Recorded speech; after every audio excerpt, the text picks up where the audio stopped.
What's good, everybody? Thank you for watching AEW. Excuse me, Reasonable Wrestling. We're gonna be talking AEW and Forbidden Door coming up. We're gonna be talking some SmackDown because AJ Styles got a lot left in the tank, But we'll be talking more and more about the week that was in professional wrestling and a lot of different going ons in this past week. In just a moment.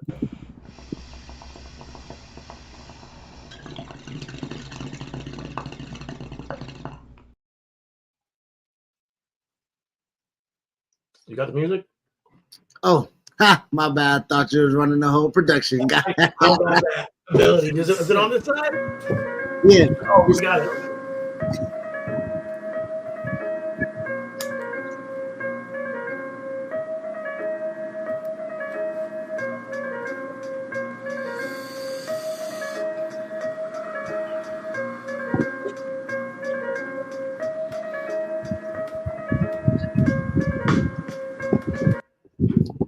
Yo, what's going on, everybody?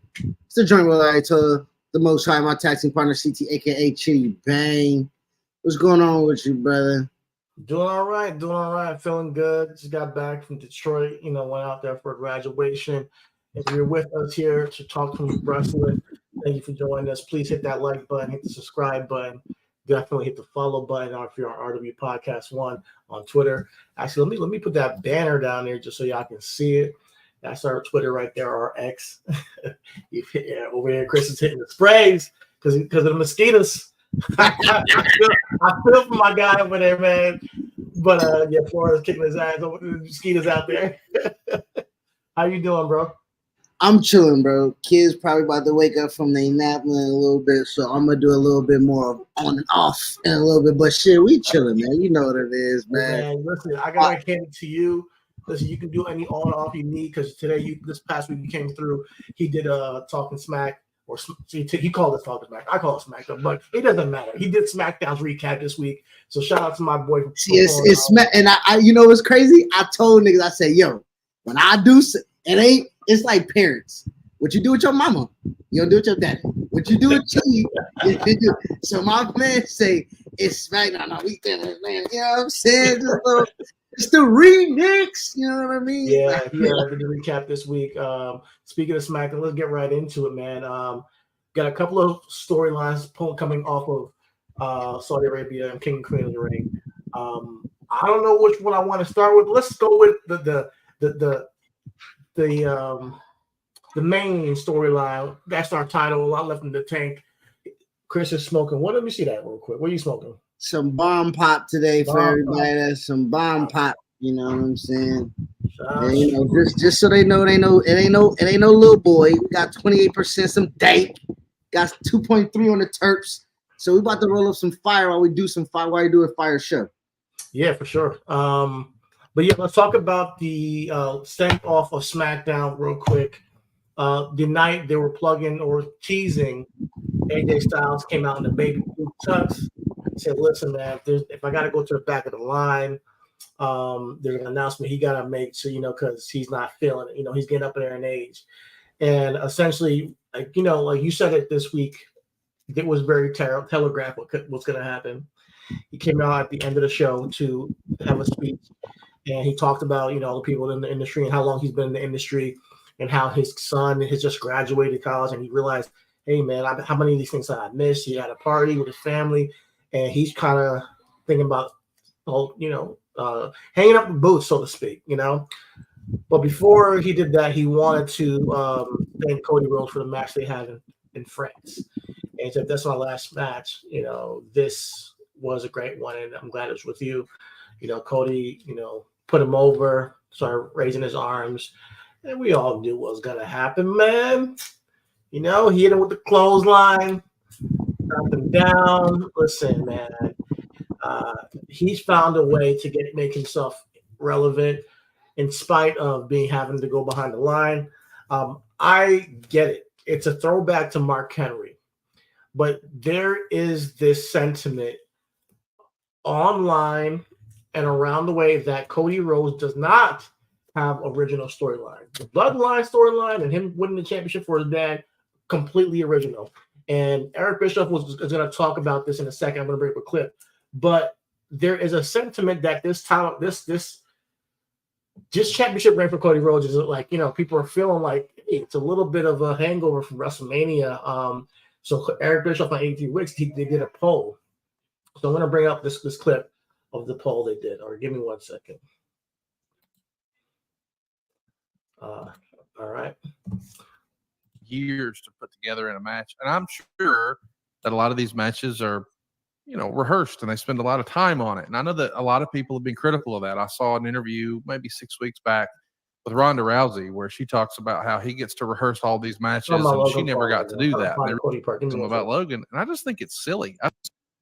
I'm stunned and honored to be alive to see the coming of Darwin Mark II. We ain't watching in this interview. 1 second. Okay. This is why I gotta get premium, man. All right. See, it ain't a priority because you ain't got kids. Once you got kids, that $20 is the fixated cost, my nigga. Once these niggas keep handing you their iPad or remote to go to skip ad. No, don't worry about that. Don't worry about that. Yeah. All right, you ready? 1 second to pull us up. But before I'm not ready. You have to take this. Give me 1 second to get this clip ready. But okay, tell first of all, your take on the. I'll filibuster. I would say this. Cody's reign, for the most part, has been something that we have been keeping an eye out for, right? Ever since The Rock kind of made it his business to kind of get involved in it, we've been kind of trying to figure out at what point in time is we're really going to get back to Cody. And for what I've been noticing right now is that I do believe that they had to. It's like what is it called? Goosebumps. What's the books? What's the books we used to read? Goosebumps. Where you had two different, you know what I'm saying, alternate endings. I believe we're in the second alternate ending right now with Cody's Goosebumps book. I believe at this moment, like they're trying to get back to what makes sense of the story. So right. I think this AJ feud, is pretty good. Let me see what they got to say. You can make it full screen. Or there you go. All right.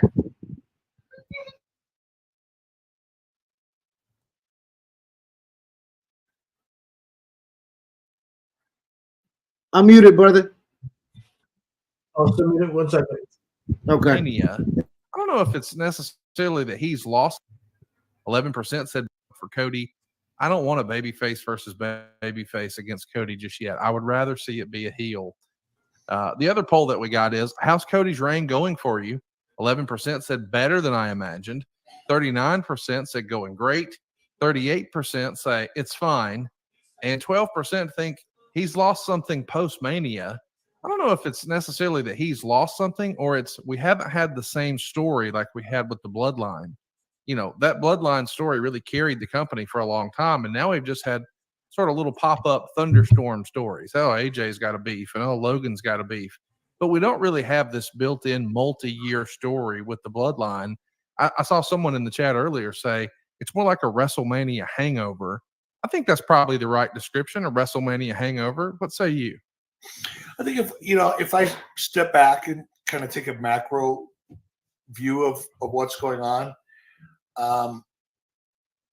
look, it's pretty well accepted, I think, by people who've been in the industry for a long time that anytime you have a baby face that's chasing a heel, you're in a good spot. Anytime you have a baby face that's being chased, you're still in a good spot, but it's not quite the same. So I think that's one issue. We were all on board the journey. Whether we were on the journey with Cody because he was fulfilling the dream of his father, which is, if you're going to talk about the premise of a story, that's a hell of a premise in and of itself. Forget anything else. Forget the bloodline. Forget how good the bloodline was. Just look at Cody's story. He's following literally a dream. He's completing a story that his father was unable to complete. In and of itself, a phenomenal story. Now you add in the bloodline, which was an equally phenomenal story. Maybe not as relatable as a son trying to complete his father's dream. That's a relatable story. You don't even have to be a wrestling fan to figure that one out. But now you throw the bloodline and the complexity and the evolution and the layers of that story on top of it as an obstacle. Oh, if that's not enough, let's throw fucking Rock on top of it all. I mean, come on now. If you're honest and you're not being contrarian for the sake of being contrarian, how do you top that? For a young baby face. Oh yeah, that's right. He left WWE and now he's come back. I mean, there were so many layers and thick layers, not just thin layers, thick layers of amazing story. Is this as good as that? No, because that's impossible. And even if it was possible, you would get tired of it. If you go to a concert, Fleetwood Mac, I went to a few years ago with Lori. All right, yeah. So you get the gist of what you were saying. What's your take before I comment on the clip I just presented? So my comment is absolutely 400% like on board with Eric. I mean, every wrestling fan kind of has the same thing, right? When you're a baby and you're chasing, of course. If you're a baby that we are interested in, of course. If you're a baby that we're interested in, you have layers to your story that we can sink ourselves into. I mean, bro, we ain't even gotta. That's one-on-one. We talking about the complexities now of a character who doesn't have an arc that we can attach ourselves to. That is where we're at. And for the most part, Cody was every bit of the word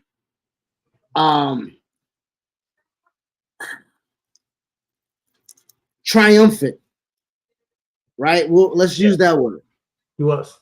Once you reach that plateau of triumphancy and the elation of people supporting you and around you and elevating you and story, the climax, bro, bitch, don't touch me after that.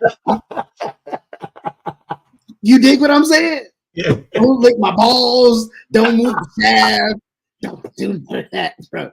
Don't. You always got to take it a step further, brother.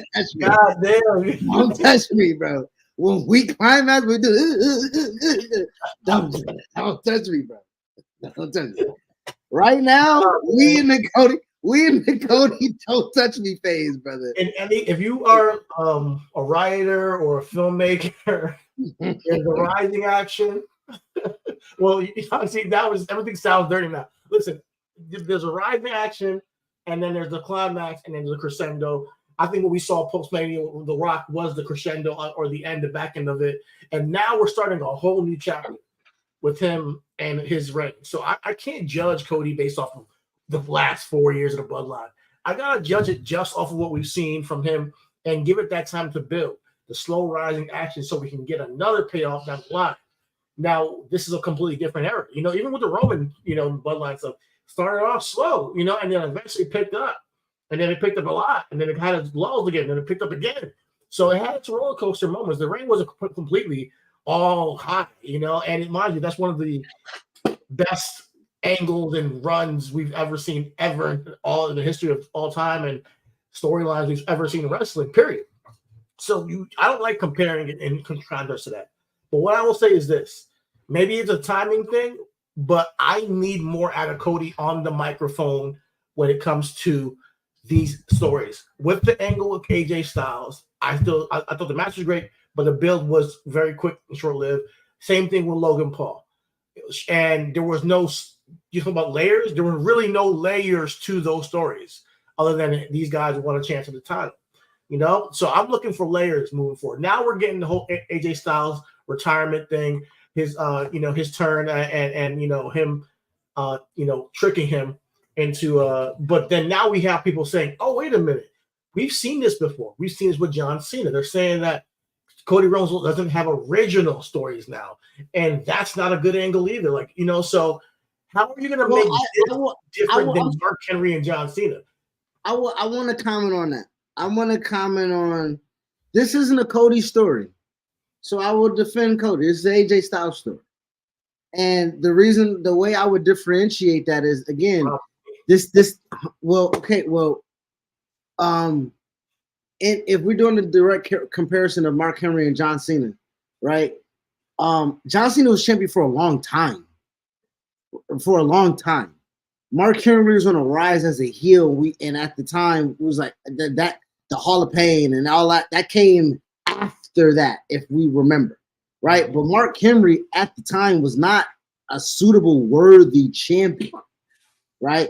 It would have been one of those glorified, let's give him one before he out of here. The story that Mark Henry, the arc of the World Strongest, the Hall of Pain, all that was off of this particular pink salmon jacket angle with John Cena. So with AJ Styles, that's why I said it's the AJ Styles story.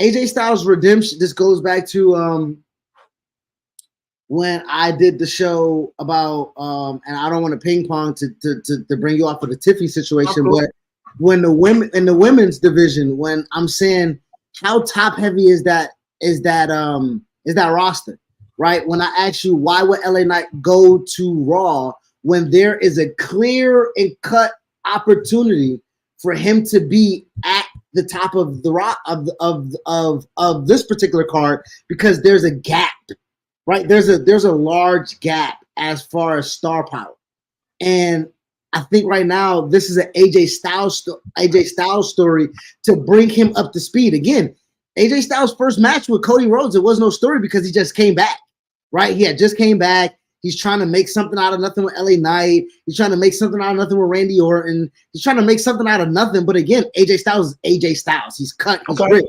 He's healthy. Let me ask you a question.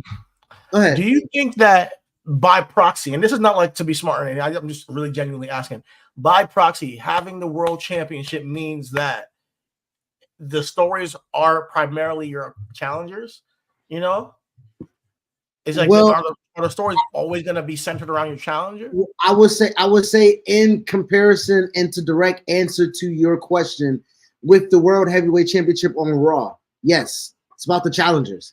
How big, how massive, how grandiose can we make the challenger to give the champion something to fight for? He's already a champion.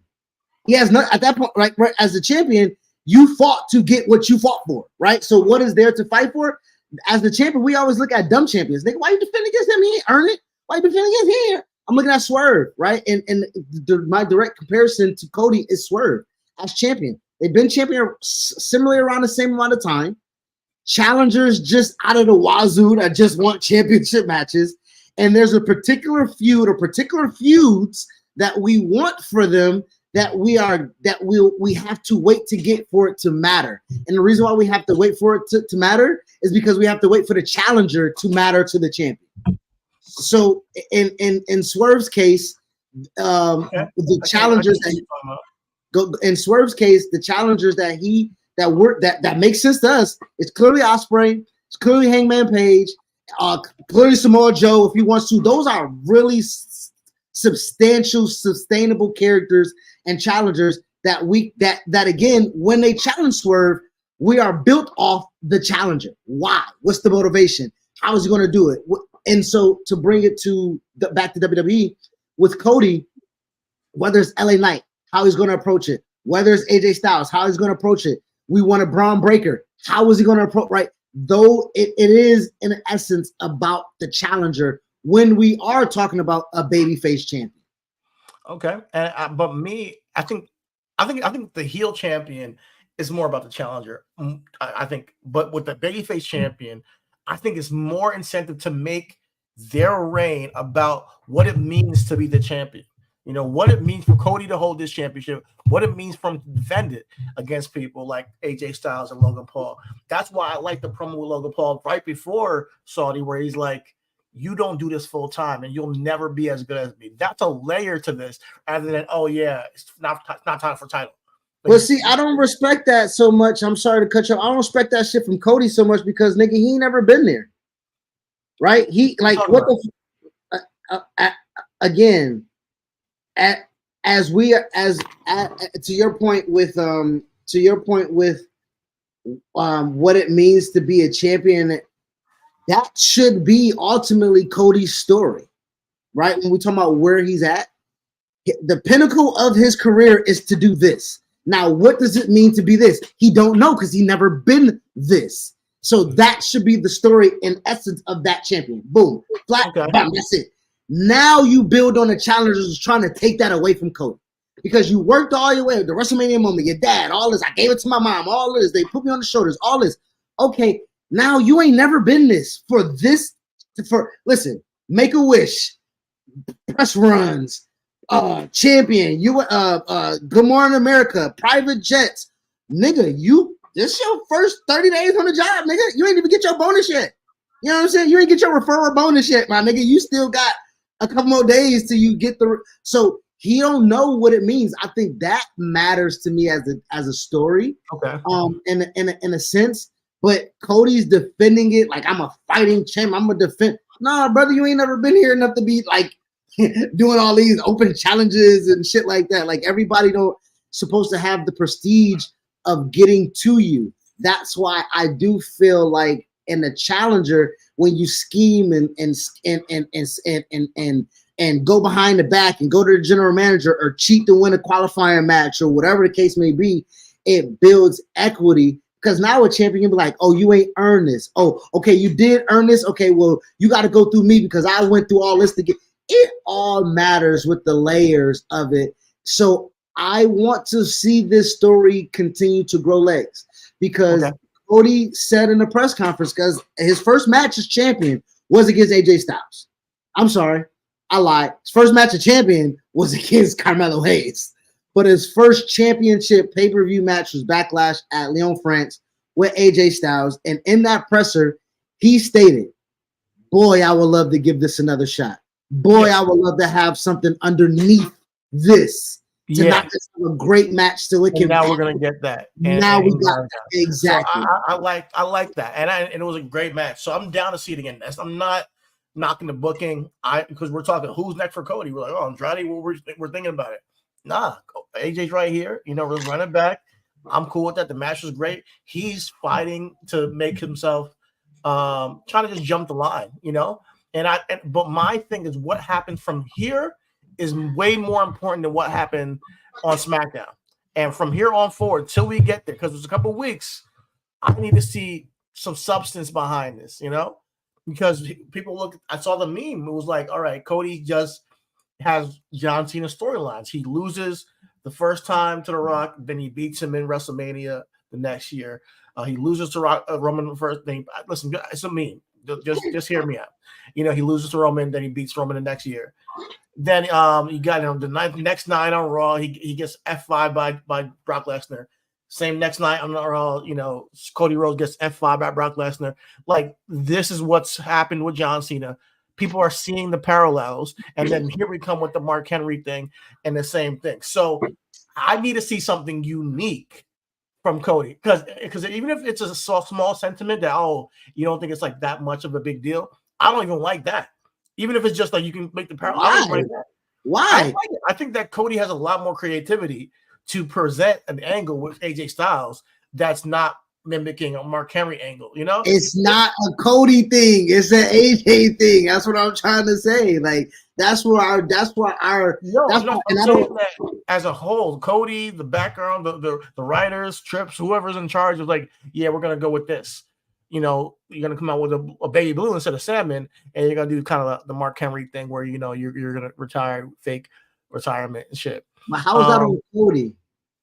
That's what I want. That's what I want. I think that Cody does what he's supposed to do. Like, when he goes out there, I think that's part of the writing staff, Triple H. But Cody on the microphone from this point is a part of where this goes. Like, so like I'm just saying that microphone is powerful. Cody's a great champion. Don't get me wrong. He does great stuff on camera, great matches, and especially behind the scenes. He's a fantastic champion. But I want to be entertained, and I want to add some more fire to this reign. And hey, listen, right now it's just the 1st of June. Wait, what? June 2nd? June 2nd. He won it April 3rd, April 4th. It's been a month. That's what I'm saying. That's what I'm saying. No, well, I'm just saying we're gearing up, and I want to see this heat up because what they did on SmackDown was a repeat of an angle, and it was cool because now we're going to get a certain type of match. But I'm not going to sit here and say, okay, where's the creativity in this angle? All I'm trying to say is I don't get, and I want to specifically you because I'm talking about you because you're my wrestling fan and I'm drawn up. But I don't specifically get how the original storyline just happened when he won the title, right? Right? He had an original storyline of I'm doing it for me, for my dad, for my family. But that ain't too much original because somebody else done did that. You know what I'm saying? It's original, particularly to him. Okay. But what I am saying is that the equity that Cody Rhodes have built can't be erased in 33 days. I'm not saying that anything is erased. You feel me? Like, I'm not saying that. All I'm saying is what we've gotten thus far in 60 days could be better. I think they could add wrinkles to it. Bro, it's not that it's bad. Just relax. I'm with you, but you're saying, and that's what I'm trying to say, nigga. We just said it. After you climax, nigga, I can't fucking go again. What are you talking about? We just had the climax. You saying 60 days? I don't need to be compared to the bloodline. I'm not saying no, that. I'm not saying that. I'm just saying. I want to be clear what I'm trying to say because I get it. Like, I'm not saying it has to, because we compared the climax to what happened with the bloodline. I'm not saying it has to be as good as that. All I'm saying is that, I don't like the fact that we can look at these angles, the AJ, Logan Paul, and just say, I saw something similar a year ago or 2 years ago or 3 years ago, with other people. I think that you can get to a Logan Paul match, in a different way. I think you can get to an AJ Styles match in a different way. And this is nitpicking. I'm not gonna lie, it is nitpicking. I'm not gonna say that I'm not like I'm crazy. Like this is like I'm hard staunch. Like it has to change. I'm nitpicking it, but I'm not. At the end of the day, it's an angle. And I know things are going to heat up more towards SummerSlam anyway. So I know by SummerSlam we're going to forget any of this probably anyways. But I am going to say, okay, the Mark Henry faux retirement angle being done by AJ doesn't do much for me as a personal fan. And I can hear you on that. All I just don't want that to be is an indictment for Cody because again, this is building up for it to be an angle for Cody. Now, when you're saying, oh, it's similar, I don't give a fuck about none of that because nothing new under the sun is new, right? You feel me? Everything is a remix of something. You know what I mean? So with that being said, AJ and Cody ain't Mark Henry and John Cena on a mic. So they can't. I hope not. And it's too different. You're killing me with that. I hope not. I know for sure. Listen, it's not going to be them on the mic. And I hear you. My thing is, even if you're going to do this retirement type of thing, fake retirement, there's a different way of doing it. I wouldn't have gone so heavy with the Mark Henry angle. You feel me? You could have done it similarly, but different. You could have done something with, him calling out, him. There's a lot of creative ways to make it, but without, because once he wears the Baby Ruth jacket and says he's going to retire and teases it, we're like, oh, we immediately know what's happening. But this ain't for you. That's sort of the magic of it. Maybe people like it. Go ahead. No, bro. As you said, and that's what I know we're doing our thing, but as you are cynical, as you are being a smart, as you are being nitpicky, we are also not even allow the flame to grow. And you're saying you are, but just one show. I'm just talking about. I want you to be being clear. I'm talking about one SmackDown show, and like what they did or didn't. But I'm saying we're not talking about one SmackDown show when we're talking about the arc of Cody's because I'm still on the point. This has nothing to do with Cody Rhodes. This has something to do with AJ Styles. So if your thing is rinse repeat of the champion and how it turns you off as a champion, we're talking about different things. That's what I'm saying. I'm telling you that as the challenger, this only just puts more equity on because if AJ and Cody, and this is my thing, and we can move. If AJ and Cody ran it back, what would have been your premise on them running it back? I beat them clean. I beat you clean in the middle of the ring. I honestly would have done something similar to him retiring, him getting mad backstage about him not getting his chance, and then maybe him sulking. Cody comes over to console him, like, all right, man, like, hey man, I understand what it means to go at the back of the line. I've been there many times in my career where I had to go to the back of the line, but trust me, don't quit. You will get there again. I believe in you. You're great. All right, cool. Attack, boom. Good brothers come in for the attack, boom. Maybe, I don't know, something, and then they drag him out to the middle of the ring and say, no, if you don't give me a match, we're going to we're going to take you out for good. It's kind of some shit like that. That's something that, that's off the top of my head. Something different than Mark Henry shit. No, but hold on. If that happens, I know you, Chidi. If you're going to say that reminds you of something, that's the same thing as Seth Rollins coming out with fucking Edge and saying, give me my title match or I'm going to concerto this nigga. Right? Seth Rollins did the same thing to get the same thing at all. I mean, if you say I'm gonna take you out for good, give me a title match. I just beat you. I'm just saying. So to my point is, as you say, I'm just off the top of my head. It just snapped like that. That would be crazy. That'd be cool to me. And mind you, I wouldn't have thought about Seth Rollins, but I think even that is very, if you maybe you would think about it, but it's very lightly associated because, oh wow, he's threatening. But the Mark Henry thing is like bar for bar, image for image, the down to the hand raises and everything. It's the same thing. The only thing he did was a clothesline, and Mark Henry did the world's strongest slam to John Cena, and they changed it up a bit. Then he did the AJ Styles style clash off of the steel steps. I am nitpicking. I'm going to be clear, but I'm just saying that these angles is not just one that Cody has had that people are reminded of old shit. And what's the second angle? I'm sorry. I just want to know because listen, facing listen, it's not, maybe it's not the okay. Listen, it's the whole beating Roman and then John Cena Rock thing. It's the Brock Lesnar attacking him the night after WrestleMania, just like he did to John Cena after he beat the Rock. That and the it's the same kind of format. And they're both babyface champions, but I think they're a little bit too on the nail when they're booking for Cody, when they're writing stories for Cody, too on the nail with something from the past. I think this was a little bit too heavy on the nail with the Mark Henry angle, and that's just for me. I think you can still get emotion without trying to be completely telegraphed of what you're going to do later on the night with the whole AJ Styles potential retirement. That's my take. You could disagree. I get it. No, I mean, listen. I'm not arguing that it was telegraphed. Like I'm not. That's not what I am saying. Is I don't want. Again, as you are nitpicking, you are a minority of the majority, my nigga. If you're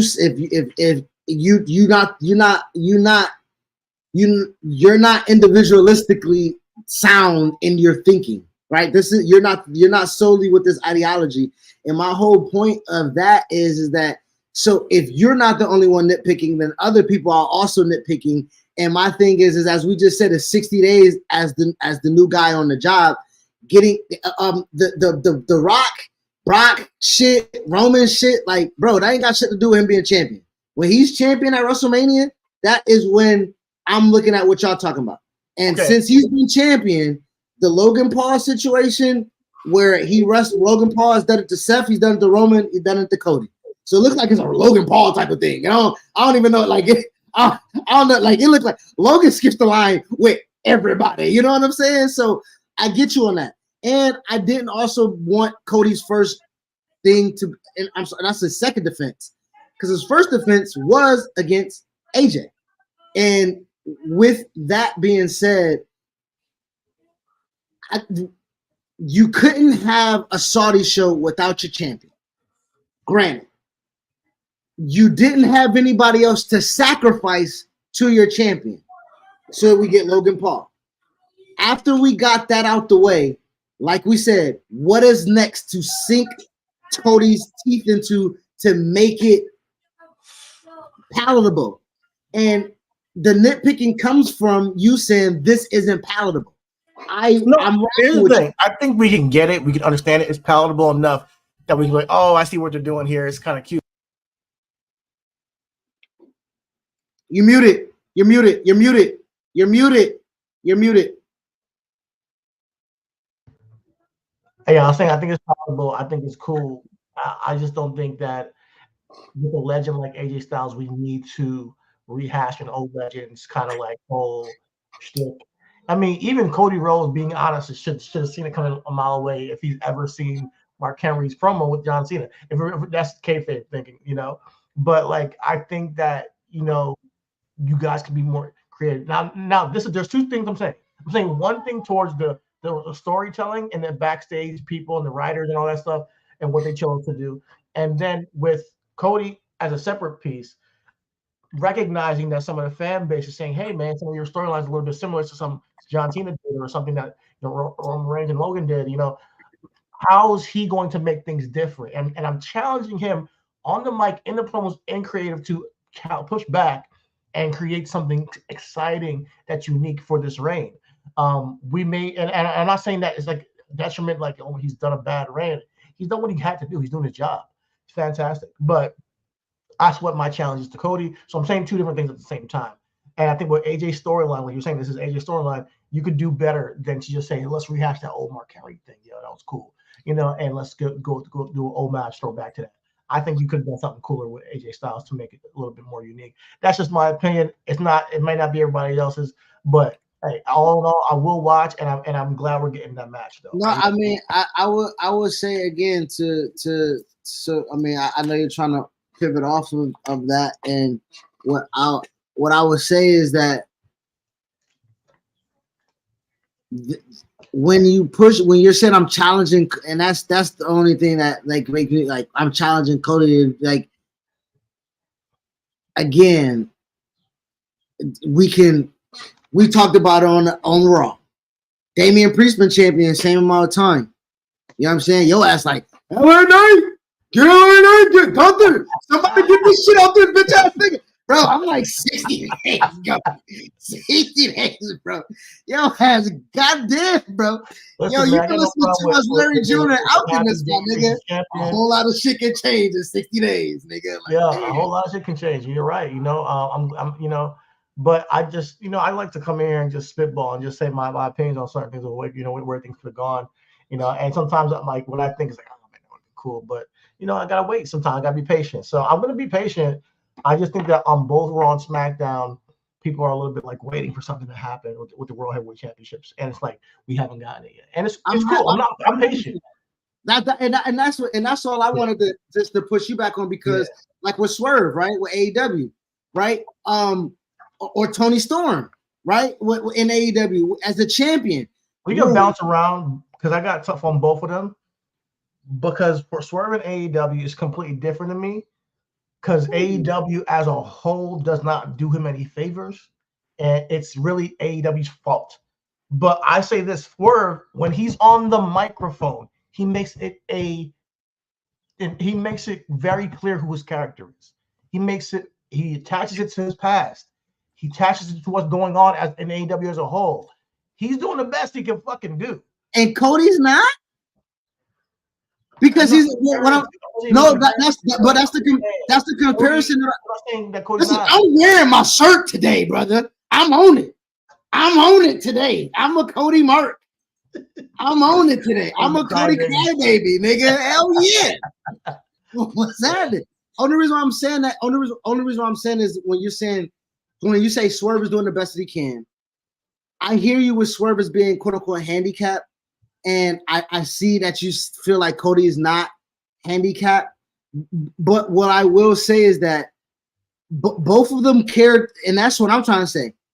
Cody is the babyface to a detriment to your smart right self, kayfabe, right? But to the little kids that he's holding the belts to and everything like that, they aren't as versed, right, to what it is or privy to the knowledge that we have. Because growing up, again, my grandfather know who Nature Boy Buddy Rogers is. You know what I'm saying? So my grandfather would bullshit the fuck out of Ric Flair because nigga, who's this Nature Boy? But nigga, I grew up on Nate. You know what I'm saying? Like so when we're talking about John Cena's the baby face of all baby faces, he can't be. Cody's now in that. No, I didn't say that. I was saying that Cody actually is the perfect guy right now. I said he is the baby face. You said it's a detriment, and my point is, it's not. I don't think it's that. I don't think it's a big detriment. All I'm saying is that Cody has done better promos before this run, and that's the specific thing with Cody that I think he can do better. His promos have not hit like it did prior to him winning the championship. Granted, for many reasons, but I think that going forward, I talk a little different after I hit. You know what I'm saying? You know, the game. We keep it a loop here. The game a little bit different than the game. You know what I'm saying? Let's move on, man. God, I'm done, dog. Listen, let's talk some women's division, man. Let's talk some. We got Queen Nia Jax came out for her coronation. Talking that big boss shit. I love she looked good, bro. She looked good in the motherfucker, bro. Yes, indeed. SmackDown, they had Nia looking scrumptious, Me Chin, Mia Yim, Keith Lee. I appreciate you, brother. Bro, she looking.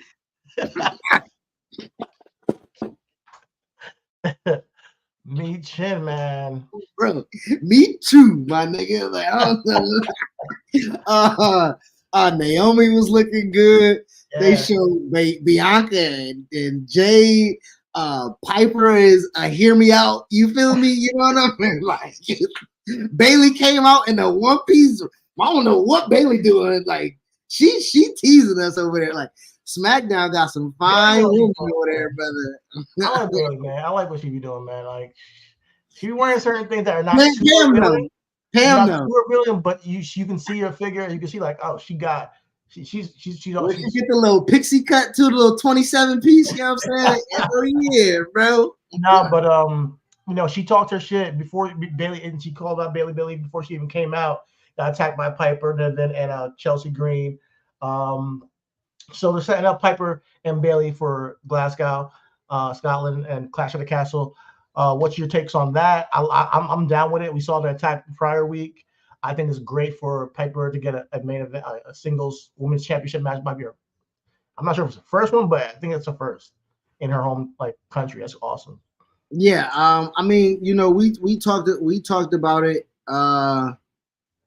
about it. Well, you talked about it, I would say, about how this would be something that she was that would be ideal.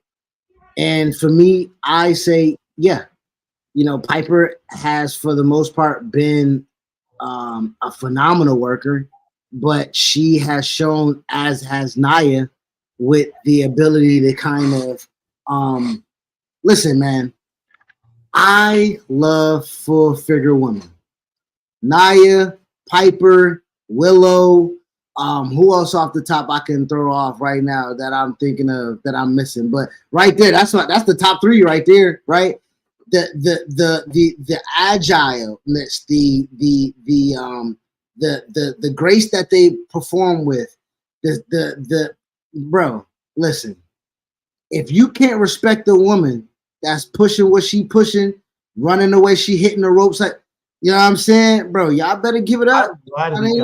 Her, like, really, I love it because I've always questioned that back in the day during the Divas era. I'm like, yo, why can't we get like a back? Because I saw in Impact or TNA, Awesome Kong doing her thing over there. I'm like, yo, it's weird. WWE don't got a big woman over there. Like, are they a little bit prejudiced against like a big woman wrestling? Like, what's going on?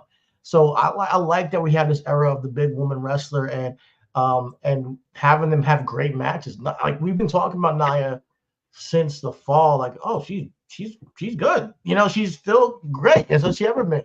And we've now seen a turn in the public discourse who kind of respecting what she's putting out there now, a little bit. You ain't got no choice but to. Like, when she's coming back, and the talk around town is you don't take this serious, right? You not putting in the, and I'm pretty sure also Rock, Triple H, confidants of hers, like, hey, we like what you're doing. You make it look real, but you're making it look too real. You know what I'm saying? Like, you know what I mean? Like, and she hasn't skipped a step to me. I think I appreciated her before she even came back. Like, we on this podcast, she's had great matches before. This is not something new. But I think she's now paired it with her confidence on the microphone, her confidence when she's out there, and just I thought her opening the show the way she did. Naya's on that level right now. You can see it, you can feel it. I always say the women are a little bit more. We seen it in the WNBA, right, where a lot of people are like, oh, physicality. You know what I'm saying? Like, the women are a little bit more like, yeah, bring this on, bitch. Like, cause I'm telling you, hurt me, I'm hurt. Like, they like nobody's intimidated by Nia, right? And I think that has a great deal to do with the chemistry in the ring, right? Nia's not out there looking to hurt people, but if people are out there looking to get hurt by Nia, that can be a certain type of dynamic. Man, this ain't ballet. You get hurt, man. That's what I mean. Obviously, you're not trying to go out there to hurt somebody, but I'm not even on that whole thing with Nia. I'm just talking about her character, because I think she's so far away from that narrative. Like, to me, like it's a real bullshit narrative, because everybody has had. But this run helps, though. That's what I'm saying. It's like Kyrie Irving, right? Yeah. This particular run is helping change the narrative, because why? You're all about what it is that we see. And Nia is all about what it is that we see. And what it is that we see is somebody that is comfortable and who it is that she is, right? Like Kyrie. I'm 32, bro. I'm married. I got 2-3 kids at the time. Nigga, yeah, I just want to hoop at this point. It ain't COVID. Niggas ain't making me take no shot. Niggas ain't making me mandate. Like, everything's different. My environment is different. The way that people treat me is different. My teammates are different. I can do my job freely without the controversy behind me and all the bullshit, and I can see the freeness, like just like weight is off the shoulder with Nia and Kyrie, So I love what she's doing. I can't wait for SummerSlam. I love that she's going to get that opportunity. I know you mentioned also the star power of the women's division, and I want to push back on you. You mentioned Bianca and Jay, them being tag team, and I think you both wanted to tag them as a tag team, and we talked about it prior to WrestleMania, but now they're a tag team. So wait a minute. We need them in the women's division at the top. I don't necessarily see that. I think they're doing what they need to do right now to prop up that division. I think that division needed a star power. No, I complete. So I would say this: the when it comes to that particular comment that I made, I still stand on that. It is top heavy. We have Bayley as champion. Nia is a challenger. We now have Piper Niven, who's going to perform. But Piper and Chelsea are a tag, right? And now they've already lost to Jade and Bianca. Indy and Candice LeRae already lost to Jade and Bianca. We got Zoe Starks right now and Shayna Baszler trying to get something going with Sonya Deville, but it doesn't feel like they're big enough, because be honest, Piper and Chelsea as an act are big enough name power, star power wise, Bianca and Jade, because Chelsea carries a lot. Piper does a lot with the bodyguard. I'm a big fan of Chelsea. I did not see that coming, but I'm a big fan of Chelsea. Bro, she does. She's 180 on me. Yeah. When she comes in, I am a big fan of Chelsea. Yeah, man. I ain't gonna hold you. And it is again in the vein of our truth. That comedy is so well needed in a variety show when everybody's the tough person. Everybody got an agenda. Everybody got something to do. Everybody. And Chelsea's like, no, I'm a pretty ass bitch. And I don't really like getting hit in the face. And I don't really like doing all, but I would like to take all these perks. You know what I'm saying? Like, I love it. She's Perk needed. 30? Huh? Perk 30? but again, she's a novel. She's a novelty act. She's. I don't want to. Actually, that's gonna be mean. I was gonna say she's a better Lana. Like she's way better than. Well, I mean, I also don't believe Lana was ever outside of fucking with another man while she was married was ever given a chance to do this. I don't believe.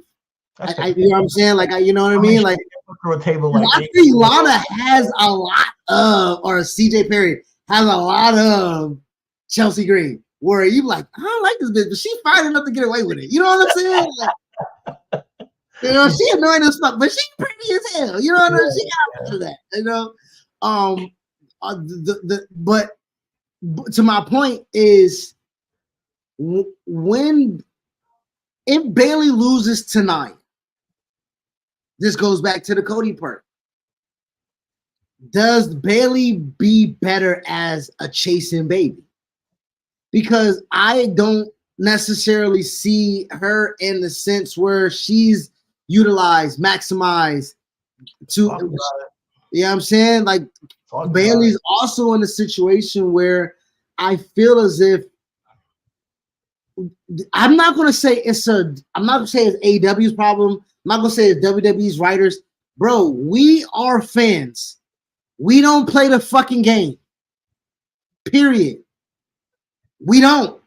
We don't cheer for who we're supposed to cheer for. We don't boo who we're supposed to boo. We want to uplift who we want to uplift. We want to change the course of direction when we want to. Like, we don't fucking play the game. So them niggas all day can be.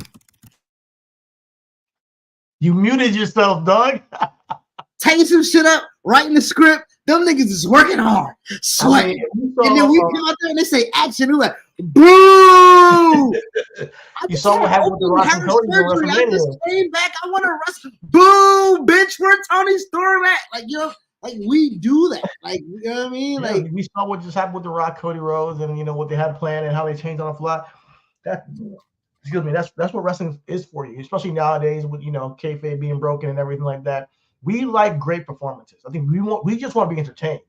That's why Tony Storm can be a heel, and we still cheer, And if you're asking me about Nia and Bailey, I love Bailey, but Nia right now is having the momentum, and I think that her winning at SummerSlam, for me, that's my queen, bro. That's my queen. And so with that, this is what I'm trying to say. When you talking about when you talk about Willow groundswell, Nia groundswell, let me compare this thing with you. Nia is getting a groundswell because she's supposed to just be building, or this was a part of the plan, which is again what I'm trying to say. Are we smart, or did they do their job? When Nia came back, she was supposed to be dominant. Check. I don't know for that for sure. I don't know if they. I think she was supposed to be fodder for Rhea Ripley to have real competition. I think that's what it was, and then she was supposed to lose, which happened. I think over the course of that, she had a great match with Rhea, and at in Australia, really putting her over strong in a great match. And we started to see Nia's interactions with Becky after that, and said, "Man, she still got it, dog. She ain't faltering. She ain't losing steam." And they put her in good positions to succeed, and she hit it out the park every single time, thus winning Queen of the Ring. That's the pivot. Yeah. That to me, that's a pivot. That's us changing the trajectory in the course of time. Yeah. Because again, if you're saying she's fodder, if you're saying that we're just supposed to rehabilitate her, you know, be able to get her back in front of camera so she matters, right? That goes back to every right. Does she matter enough? Put other people over. Exactly. But no. And so that's my point. When we as a fan, again, whether this is positive too, when we then change the narrative of a person, right? Tony Storm as my also comparison, because we got the clip that we want to play with Courtney and everything like that.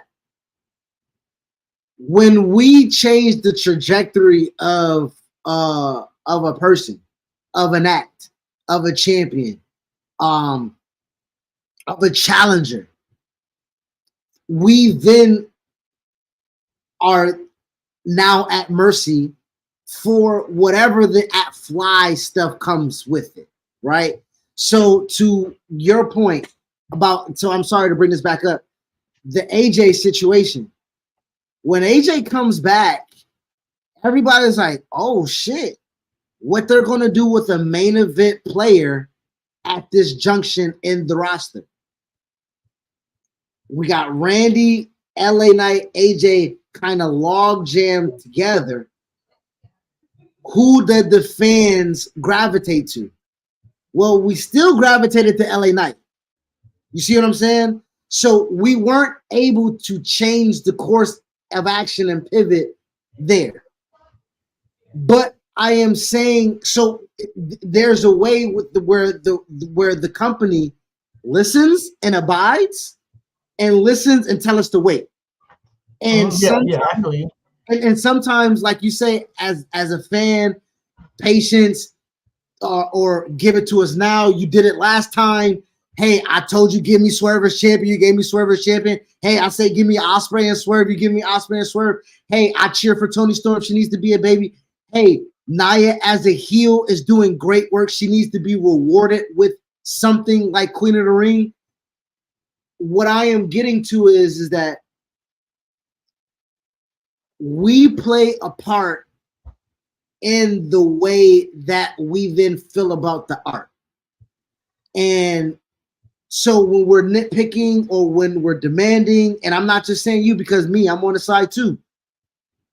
I need to see something and I want to see something. You got to give it to me how I want it. Oh no, don't give it to me how I want it. Give it to me how you was going to give it to me because that's how you were supposed to. Like, we are very, we're not consistent with that.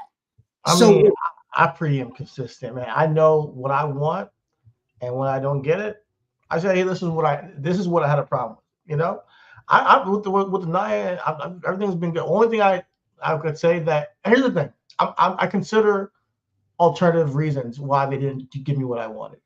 You know, and I'm open-minded. That's what the difference is. Like, I'm open-minded to saying, all right, man, they didn't get Nia. Nia didn't win the Battle Royal. She's not women's champion. All right, what you got planned for me?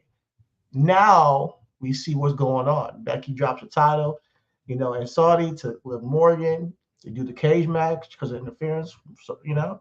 And then Liv Morgan, you know, has this whole angle with the Judgment Day going on forward, adds layers to it. I see what they had planned, you know, even though I was like, yo, Billy, but we couldn't have gotten here if Becky didn't win it initially. Which there's a whole conversation with Becky right now with her contract, by the way. We should get into that a little bit. But that's how you got in the room, even though, hey, yo, man, why did Becky win it? But I can only go based off of what I know in the moment and then where you guys are, you know, now, you know. So I think that I give grace to the fan base because if you don't like something, you have a right to say it. You got a right to say whatever the hell you want. And I think that when you get what you want, you got to start acknowledging that. I've always said that in the pod, like, just acknowledge that, hey, when they're giving you something that you like, yo, appreciate it. All right, thank you. You know, I remember we talked about MVP, and we talked to MVP on this podcast about, you know, black representation and all that stuff. And then, boom, he pops up with the Hurt Business and everything. And you know, I shook his hand at Wale Mania, and I was like, yo, thank you. And he's like, no, thank you for watching. And I'm like, yo, that's all I could ask for. I got that moment, even if you know it didn't last, and you know, they ended it. I acknowledge that it happened. You know, so when we talk about people like you know, Liv Morgan and there's a revenge tour, and people are like, yo, Liv should win a battle royal. We're here now. Liv has got steam, and now we got wait, hold before. Oh, I kind of want to talk about something else before we go into this, but I gotta hit on the Liv thing. Like this is good. Like this is a good pivot for her. This is the whole kiss after the cage match. I don't know. There's layers here, and that's what everybody was talking about. Layers.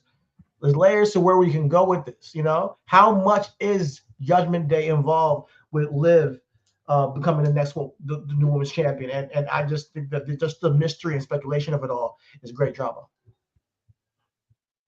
I agree, but and that's why I've always been, and so when you say I've been very consistent, right? And I'm not gonna say that you haven't, right? Because I give you credit, my brother. You know what I'm saying? We've been doing this for 6 years. Mm-hmm. What I am saying is that you are consistent nitpicker. I am saying that is also consistent. That is true. And so what I will say is that as much grace as we get, as much grace as we did with the Nia, Liv, Rhea, women's Becky, that whole women's championship situation where we was like, nah, nigga, you should have gave us Nia. We've been 2 months, 60 days, the same 60 days, right? Nia should have been after Rhea got hurt at the WrestleMania. And I would say, just like you say, you will watch it. But we did nitpick in the moment too. So that's what I'm going to. I'm going to always do that. We did with the Nia and Beck. We nitpicked the fuck out of that. And you know why? Because guess what? They listen to us, man. If you haven't noticed over the past 6 years of us doing this and other podcasts doing things and having their conversations online, they listen to the fans. You know, and especially now in this era more than ever. Like when Vince was in control, you can tell he was almost angry at the fans sometimes. Now they know that wrestling is a lifestyle. Many people are doing podcasts and, you know, different TikTok channels and all types of shit that center around wrestling, and their whole gimmick is wrestling, their whole lifestyle is wrestling. And it's a cool thing, you know? So I think they are savvy to that, you know? And that's why we get something like a sexy. I know we're jumping all over the place, but that's why we get a Sexy Red. No, that's how we do it. On NXT and all that stuff. I think it's cool to see wrestling evolve and grow. And then listen to the family like, oh, I heard last night. They're like, okay, Becky won. So a couple of fan bases were happy about it, but there's a little bit of a fan base that likes Liv. Oh, guess what? There's a little bit of fan base that likes Nia. Let's long play this shit right now. Boom, boom, boom. Queen of the Ring. Let's go with Nia. All right, boom. And then we give Liv the championship at the next PLE. And everybody's happy. You know, the same thing they did with Cody and Rock in the whole situation. Hey, man, we thought the fans cheered Rock when he came back. He said, you're going to be at the head of the table. Oh, they cheered him when he pulled up, you know, and took Cody's spot. But then, damn, online, they went crazy. And then the next one in Monday Night Raw, they went even crazier and said, we want Cody. They are listening. And I got to hand it to them because it's like now it feels like a symbiotic relationship with the fan base in WWE. Or, no, let's say WWE. And I think that they're listening. And I really got to hand it to them. So when I say, yeah, I'm nitpicking Cody, and he does do better with his reign as far as his character work and, you know, the angle and being unique, hopefully they listen. And next week we get something new. And the next 2 months, I'm like, yo, they did it. They changed it a little bit. Or, you know, that's all I can hope for. Where do you wanted to pivot to before we got there? Because I know we're on SmackDown for a bit. I know LA Knight called out Logan Paul. I'm just gonna not say too much about that because there's not much to happen, but we shall see what goes on with that. And then Aussie Down Under. I don't know what's going on there. He was talking that shit. Austin Waller saying that, listen, I pretty much that he got the Grayson roller rub. Austin Theory wasn't shit before this. You know, pretty much say without me, you know, he was being held back by Johnny. So I hope that we get more clarification on where this is going. And I don't want them to break it right away. But I do like the way that they're adding tension. And I think that this can play into the DIY versus Aussie Down Under. And I think it adds more credence and layers to the tag team championship storyline, which is all I've asked for. I want tag team championship storylines as well. You know, where sometimes they just throw them in their matches. Hey, number one contenders match, fatal 4-way, they win, they lose, boom, it's over. New champions or no champions. You know, I want to see some more story in that. No, I mean, listen, man. When it comes to all I want the titles to be on motherfucking. Just give DIY the fucking titles. Give it to fuck. Damn. What the fuck we doing, bro? You want to talk about AJ Styles ain't got enough time? Tommaso neck, brother. God damn, bro. Get that nigga title. What? What are we doing? Oh my god, yo. Let him win the title, bro. I'm mad. Okay. That's funny, man. That's funny. Yeah, let's move back to Raw, and then we'll go to AEW because we got quite a bit to say. Whatever. Raw, Damian Priest, Gunther, Drew, all heels. I don't like Drew. I don't like Damian Priest. I like what he's doing in the microphone. I like what him with his champion. I don't like him being involved with the LWO shit. I don't like him having to come to rescue for the rest of Judgment Day. You know, I think I get it. He's not Roman, but on some level, you shouldn't come out there and have to do dirty work all the time. We're getting Rey Mysterio and Damian on Monday Night Raw. In reality, I think a better angle is Rey Mysterio and Damian Priest right after WrestleMania. They should have done this angle led up to the Fran show, or done this angle and led up to King and Queen of the Ring. And it should have been a main event match.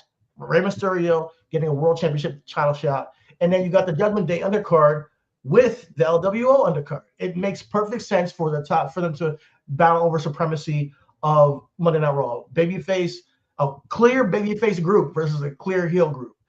What they're doing with Damian Priest and putting him in the ring with two of the most badass heels we've seen over the past year, I don't know what's going on. I know it's its first run, but to me, it's a potential to overshine your champion, because it looks like, oh, he's not the guy. He is Gunther, or he's not the guy. Drew is. And it kind of can be a stark difference. Some people might disagree, though. I can see that some people like Damian Priest, that he's a badass, but it's not to his. Like I said, like, it's not his fault. I think that he's put in these positions where you're in a room with a bunch of heels, and who's the top heel? It's clearly Drew McIntyre. Let's be real. So that's my take on that. I just wanted to run by that real quick because that's the main angle going on there. That's not my favorite angle, but that's one of the main angles going on. I will say this. This goes back to what I said. Heels make the fucking champion. I mean, heels as I'm sorry. Let me rewind. I'm sorry. Heels as a challenger make compelling stories. Drew, Gunther,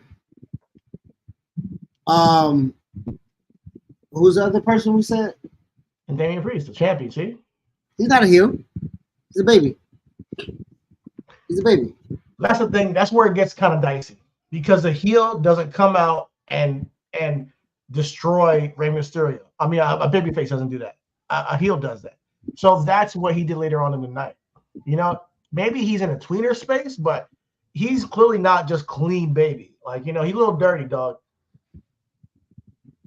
No, I mean, listen, we also said that he was a tweener. Like, you know what I'm saying? Like, we said that he was a tweener, but again, he's a baby when he's in this is, so you got the clip with from Corny with Tony Storm. As fans, whenever someone's in the ring opposite of whoever they're in the ring with, we dictate who that nigga is in the moment. Damian standing across from Drew is a babyface. Damian standing across from Gunther is a heel somehow because we root for Gunther. You see how that fucking thing works? Let's do something interesting then. Let's listen to Jim Cornette, listen to Dave Meltzer and Brian Alvarez argue over Tony Storm, and then we're going to compare the situations, Damian Priest and Tony Storm, real quick, just so we can kill two birds with one stone. Watch.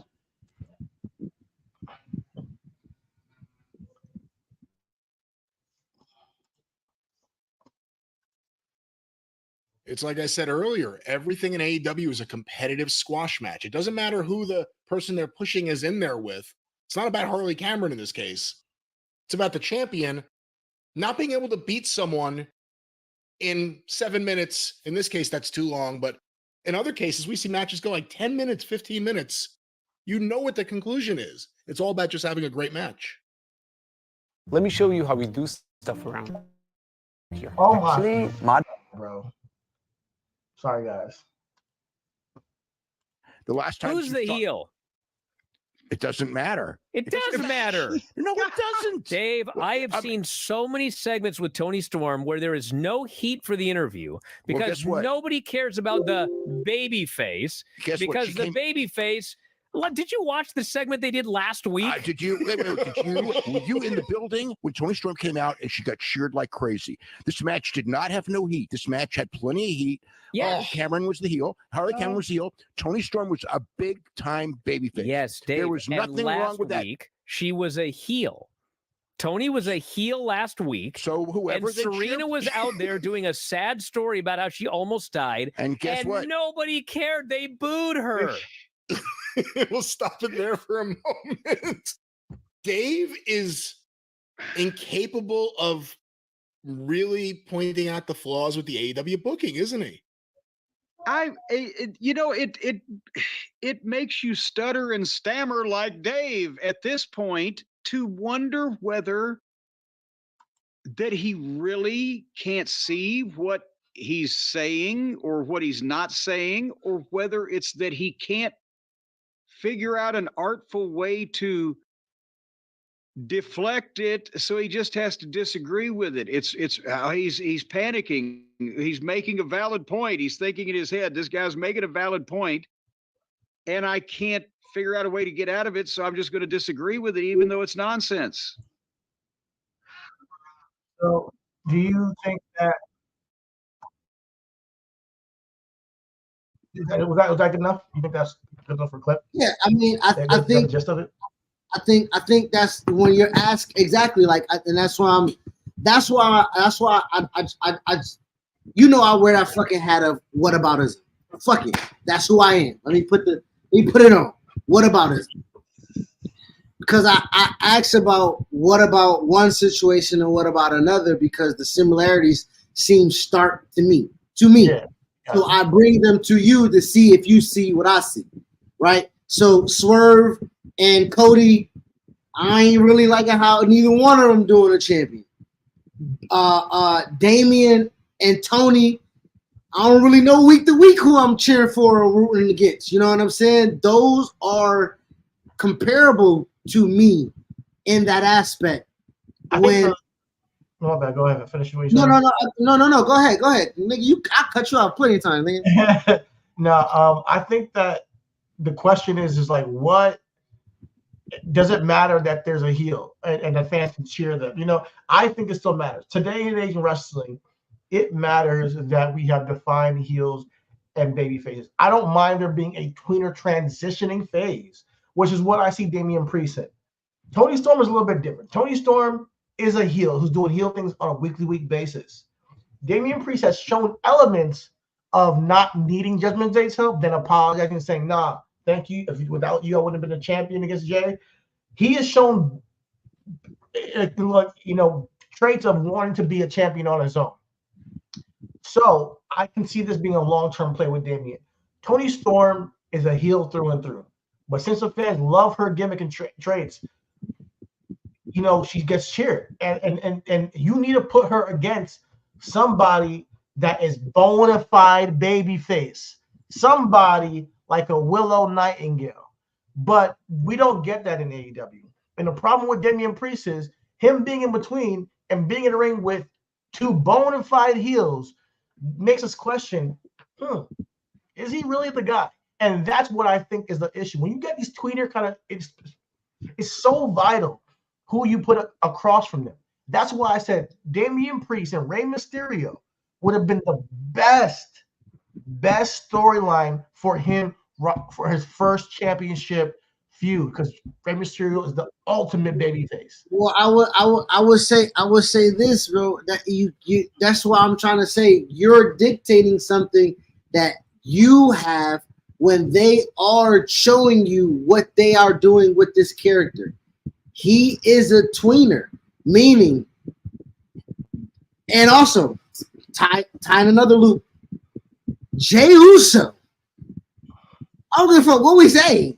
He had to show whether or not he's worthy enough to be on the pedestal with Gunther, Drew, Rey Mysterio, and Damian Priest. Because as niggas is doing this, and you selling merch, my nigga, are you a main event talent that can? So I don't mind Jay and Damian being the first match that he had, particularly given the fact of how Jay earned the match, right? After WrestleMania, they say, hey, we're going to do a fatal four-way. You know what I'm saying? If Ray would have won that fatal four-way, I would have been mad as fuck, my nigga. I would have been mad as fuck because we talking about Telegraph, right? That's Telegraph. Rey Mysterio ain't beating Damian Priest. I did. So is freaking. Hold on. I didn't. No. So I can hear you, but I did not. I'm not putting Rey Mysterio character at this moment right now where he is on the card with Jey Uso right now where he is at the card and not think that maybe they would have gave Jey Uso the fucking win. That's all I'm saying. That's all I'm saying. I think you're being kind of facetious, thinking that we weren't just talking about how Jay's not winning that match. We knew there's no way Damian Priest is cashing in Money in the Bank at WrestleMania and then losing to fucking Jey Uso in France. It's not gonna happen. But if you're talking about, if you're trying to make it, I'm sorry. Let me just land. I'll give it to you. But if you're on the premise of making Damian a full-fledged heel, right? Making a full-fledged heel, which is what we're gonna boo him against Rey Mysterio. Don't you think we could have had real tentacles and real legs with the hottest babyface on the roster, Jey Uso, as champion, with a heel Damian Priest with his goons coming back after his championship? That does tell a story to me. I think Damian Priest is in a lose-lose situation right now in his first run. I think that he can't win being a babyface or a heel. So we're in a place, we're kind of in limbo. I think that his promo after winning the championship in WrestleMania and talking about how he was homeless and everything like that and how he came. Bro, that press conference made him a baby. Yeah, exactly. It's a baby's face kind of response. So people who've seen that see, oh man, that's him there. I'm happy for him. And then he brings it up, about how, on TV, about how he's come a long way. And he talks about how, him and Jey Uso, have all talked about becoming the top of the card. So he came and he's had some really good promos. But the thing about it is you can't be in between when you're champion because you're going to be overshadowed by somebody. You're going to be overshadowed by the real bad guy, the real heels like the Gunthers and the Drews, or the real baby faces like the Jays and the Rey Mysterios. And you're going to be sitting there like, okay, because I think it's been tested. I think it's been test runs, putting him in the ring with Gunther and Drews. Like, okay, will the fans cheer him? I think that was what they were doing. You got two bona fide heels. Will the fans cheer him unconventionally, convincingly on Raw? And it was kind of mid. I'm not gonna be honest with you. It was kind of mid. This is unique. This is why this is intriguing. Yeah. Not again. My whataboutism hat. He's cutting better promos than Cody, and even in a situation where he's not the top heel or the top babyface, he's the more intriguing champion. Because in comparison to who? Cody. Oh, out of those two? Because when you're saying I want Cody to be unique, tell a story that's unique to I've never seen before. Cut promos and everything like that. Damian right now is in a very unique because again, he beat Jay. He's going to beat Ray. So he has solidified himself like if you a baby, you gotta come correct. Point blank, period. So it's not that he's overshadowed by the baby. It's just that he ain't the top baby face. Okay, I'll take that out of the way. He's not That's heel. fine. He can't be.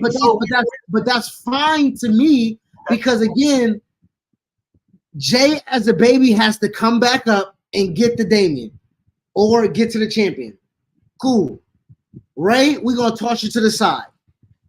Damien has solidified himself, though, when he goes against Drew in Scotland. He is us against the world, baby.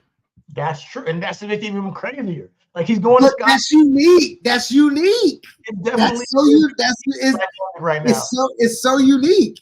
So unique, but it does matter who's truly the babyface and heel. And going into Scotland, it's weird, bro. But we'll see how it turns out. And I will use that to tie into the Toni Storm also. Going into All In, the momentum that Toni got, who she's built, the equity that she is, nigga, they need a heel. They need a heel. They need a heel because she is the top baby right now. But here's the thing: they need a heel or a baby, bona fide. I'm telling you again.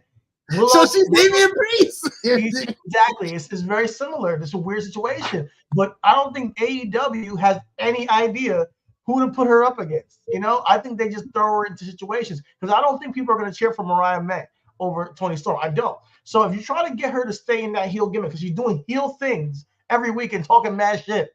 So she's a heel on the microphone. She's a heel in the ring. She's cheating, but we're going to call her babyface just because the fans like her? No, they're cheering her performance. But let's say they just put Mercedes and Toni Storm in the ring at Double or Nothing.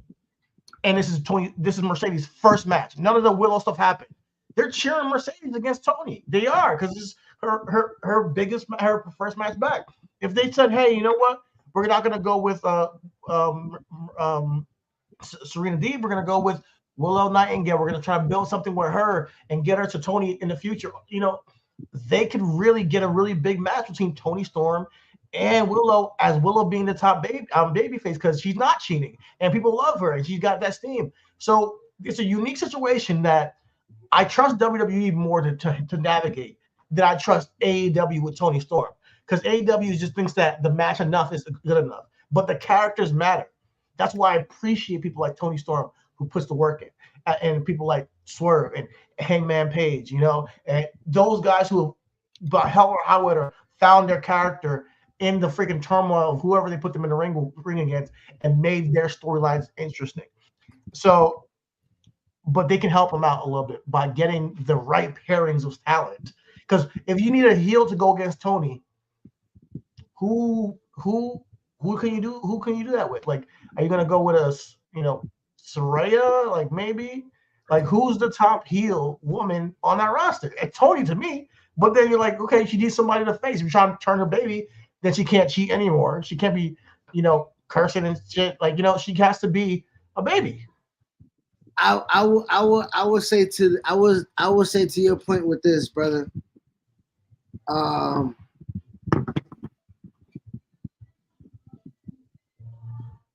Mercedes. Oh shit! Filibuster for me. Filibuster. All right, listen. When it comes down to an AEW, y'all need to figure out who are your top 5 woman talent, and you need, let's say 6. You need your top 3 heel women definitively. To me, it's Toni Storm. I think she's a heel. I know Chris is trying to say she's a baby because she gets cheered. Dave Meltzer's trying to say that she's a baby because she gets cheered. I do not see her as a baby. The whole act as a heel gimmick, although it's brilliant. Then you got the top baby faces. I think the Willows. I love what they do with Thunder Rosa. Those baby faces. And when Britt Baker returns, she is a baby. So unless you're bringing back Britt Baker, who does Toni have up next? Because you just had Willow lose, and now she got this whole thing with Chris Statlander, and now you got this thing with Mercedes. Speaking of Saraya's talking that shit, saying that she got pushed off a show, and she's like, I'm about to speak my truth on AEW. This might be a little bit of a swerve to get us to talk some shit, so she gets more drumming up interest online and just makes her more intrigued in her and what potentially could happen. But either way, I want to hear it. Like, talk your shit, Saraya. Like, I want to hear what she has to say, and I want if she has something to say, put her in the ring with Mercedes, have her in the TBS championship division. You know, that's something I can sink my teeth into. But you got to really like utilize your talent well. And I like a lot of the talent there, but they don't really give them the right pairings character-wise to make them elevate their character. They really just set up great matches and say, man, wasn't that a great match? All right, next week we're gonna have Toni Storm come out there and cheat again against some woman that you've never seen before, and they're gonna eat it up because Toni Storm's killing it in the ring, and Toni Storm's killing it as a character and on the mic, and that's what their seems to be the game plan. The whole thing with Willow losing at Double or Nothing to Mercedes and then getting, turned on by Chris Statlander, I thought was a missed opportunity. You have Willow on the rise to be one of your biggest woman baby faces in the company, and now she's lost her championship and has to now climb back up the ladder. And now she has to go through Chris Statlander in a pretty much a feud that has no stakes now, because she either could have won it and defended that TBS championship against Chris Statlander, or now she lost, she should be able to go after maybe Toni Storm. But I don't know what the long-term game is. We'll see it unveil and unfold. But when you have, I think it still matters in wrestling to have bona fide, clear babies and heels. The tweener game is cool, but it's cool only temporarily, if anything. I think it's temporary. Damian Priest has to pick a side of the fence. Now, that might be building towards a main event, a SummerSlam, where he maybe turns on Judgment Day and leaves them, or it might build towards, a match where he has a one-on-one match with CM Punk or something like that, and he's a bona fide heel. I don't know what's going to get him to get out of this limbo space, but I'm here for the ride, nonetheless. But it does matter that there is a definitive heels and babies. As I continue to filibuster, let's chat about the Elite. So they came out to the ring to, relinquish the TNT Championship. They're going to be let's see, I think there's going to be a ladder match to determine the new TNT Championship champion. But what I want to do is just give, I'm not going to give myself a pat at the back, but I want to give props to Okada, who I also mentioned last week as getting more time on the mic. Chris came on this podcast and said to me that Okada is losing his aura. Dude, this is the best Okada I've seen, because I think that he's finally being rounded out as a character. I like him as a heel. He was probably the best part of that that little segment where they presented the card to him. He faked like he was crying and went straight face. I thought there was cool moments there. But the TNT Championship ladder match, I'm interested in it. We'll see where we'll see who's actually going to be competing in the ladder match. But the qualifiers are happening now. Let me see who's qualified. Give me one moment.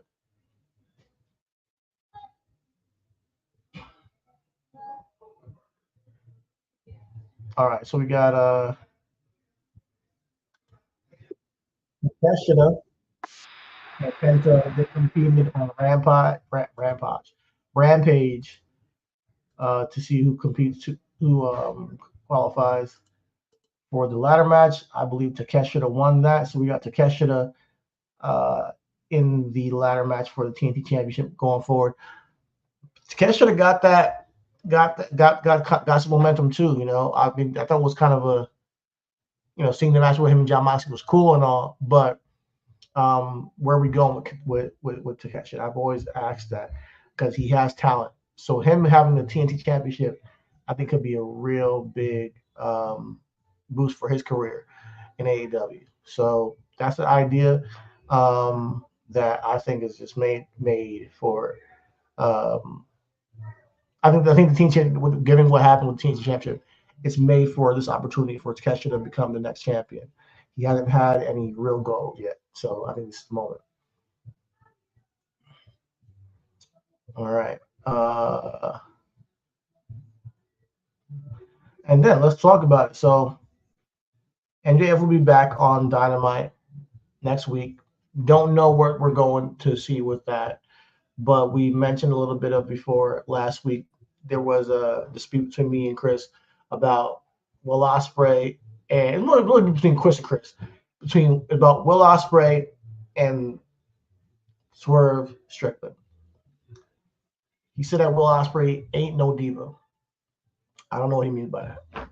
But what I'm trying to say is Will Ospreay is one of the biggest stars in AEW. That is not a slight to Swerve in the slightest. I think that's just undisputable. I think that Will Ospreay is one of the biggest stars, if they have any sense. Having Swerve and Will Ospreay at Forbidden Door, which is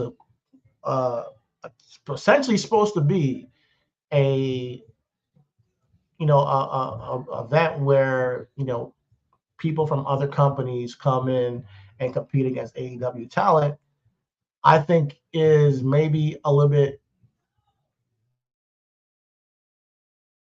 It doesn't make sense to me. I want to see the match, so I'm not trying to be mad, like, pissed off about it because I can't wait for the match. But here's the thing: you just gave the international championship to Will Ospreay. Swerve is newly crowned AEW World Heavyweight Champion. This could be a huge victory for Swerve in route to defend the championship in Wembley. And I honestly hope that's what happens. I hope that Swerve defeats Will Ospreay because Will Ospreay doesn't need 2 championships, right? Unless this was going to be something where an opportunity where you're finally getting rid of a championship and you're saying, all right, we got the Continental Championship, we have the International Championship, and we don't need them fucking both. So unless that was the case, then there is no reason to have this match. So what I would say is we go ahead, we have a great Forbidden Door match, and Swerve gets a huge victory over the, what do they call him? I think, what do they call him, Chris? I know you back over here. What do they call him? The bully goat? Billy Goat. The Billy Goat. Billy Goat. So I don't know why they're doing this right now, Forbidden Door. Like I was saying, typically it's supposed to be a competitor from another company. Can you still hear me? Yeah, I can hear you, brother. Typically, it's a competitor from another company. And they're doing this AEW versus AEW. Oh, you sound much better. What you just do there? My mic kind of unplugged, and now I plugged it back in. Okay. So, yeah. So yeah, it's a thing where I would have loved to see Swerve and Naito instead. I think that would be a great opportunity to give him a huge match there, and I think that'll be a banger in the main event. Hopefully, the last match of the show. But here, I think with Swerve and Will Ospreay being a match that's been talked about pretty much all year since Will Ospreay, debuted. I think this should be the main event. No questions. Please do the right thing. Make this the last match, and please give me a storyline that matters. I would say, listen, Swerve needed this more than Ospreay did, because Ospreay.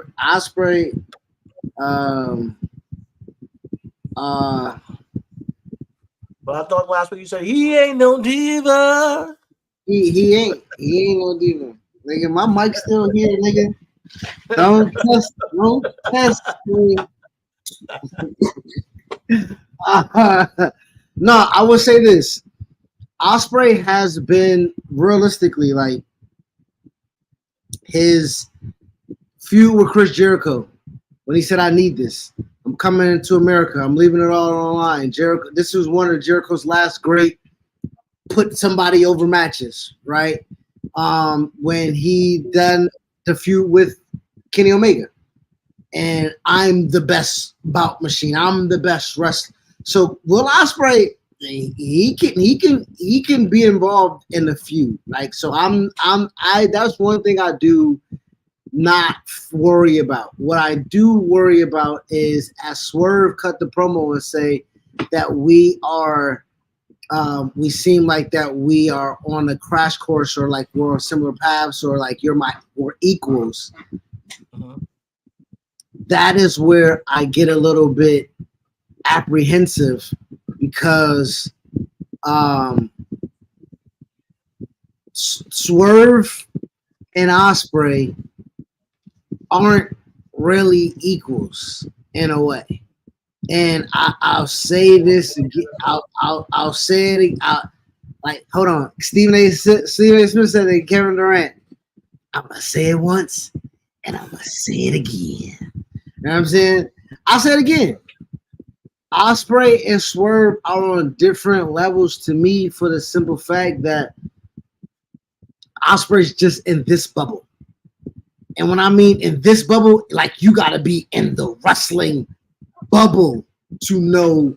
Because even when I called him Billy Goat, nigga, you in the bubble, but a little bit outside the bubble, nigga. You know what I'm saying? To like where he's very much abstract art in a sense that where I feel as if Will Ospreay doesn't need the win either, to your point. But also he don't need the win because he ain't as big as a star. Swerve needs to keep building and adding notches to his belt. I agree. But if he was a bigger star, then he wouldn't need to add notches to belt. And that's my statement. I think that, let's be real, I think they're both on the same level. I think that they're both in their prime and they're growing as athletes in the wrestling industry who are mostly known by wrestling fans. I don't care if you see Swerve with Floyd or Rick Ross. That matters. I don't that care. Matters. I don't care. That matters. That matters.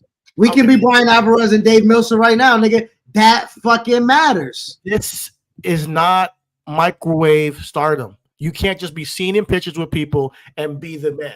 Listen, at the end of the day, Swerve, I love him. I love what he does in the ring, but it's going to be earned through his work. It's going to be earned through his character. He's still in the mode of building that stardom that we talk about as transcendent. He's not there yet.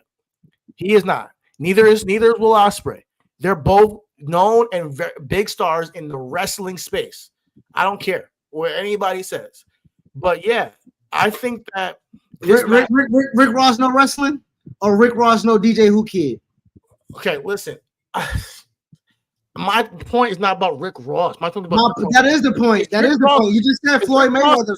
Fans saying, "Oh, let me turn on AEW because Rick Ross is seen with this wrestling." No, what I'm saying is Swerve ain't known. Rick Ross don't know Swerve for motherfucking AEW. What I'm trying to tell you, the circles that a nigga move in matters, and the circles that a nigga move in matters when he brings those other circles to wrestling. That matters. I'm not saying it don't matter at all. I'm saying as far as stardom, let's be real. Will Ospreay and Swerve are not too far apart when it comes to stardom. They're mostly fans, are wrestling fans. They're not transcendent stars yet. Either one of them. Will Ospreay can't get Floyd Mayweather to come to the motherfucking show, nigga. That's star power. What the fuck you talking about? Jesus Christ. Jesus Christ. All right. So you think that star power is equivalent to who you can get to the show? Do you think that's star power? Hold on. Yeah. And I want to say yes because you can call up somebody. Because you have connections in industries. You can call that. Yes. Let me answer.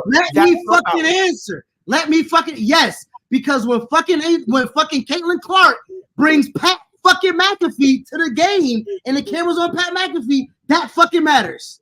That fucking matters, nigga. Don't know what the fuck you're talking about. That's crazy to me. Pat McAfee, Caitlin Clark don't fucking need Pat McAfee. That's exactly what I'm trying to say. The W does. The W does. So AEW does need Floyd Rubb, my nigga. AEW does need Floyd Rubb. Listen, let me be clear.